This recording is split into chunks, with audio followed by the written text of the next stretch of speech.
लिखति। अहं पञ्चवादने उत्तिष्ठामि। कदा दन्तमार्जनं करति। सपाद पञ्चवादने दन्तमार्जनं करोमि। कदा अल्पाहारं करति। प्राप्त सप्तवादने अल्पाहारं करोमि। कदा गृहपाठं लिखति। सार्ध सप्तवादनतः सार्धनववादनपर्यन्तं गृहपाठं लिखामि। कदा स्नानं करति। सार्धनववादने स्नानं करोमि। कदा विद्यालयं गच्छति। दशवादने विद्यालयं गच्छामि। कदा प्रार्थना सभा भवति।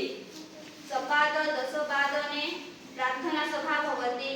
विद्यालये किं पठति। विद्यालये संस्कृत मातृभाषां गणितं विज्ञानम् इतिहासं भूगोलं च पठामि। कदा गृहम् आगच्छति। चतुर्वादने गृहम् आगच्छति।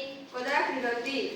सार्धचतुर्वादनतः पादनं षट्वादनं यावत् क्रीडामि। कदा सन्ध्यावन्दनं करति। सायं सपाद षट्वादने सन्ध्यावन्दनं करोमि। रात्रिभोजनं कदा भवति। रात्रौ सार्ध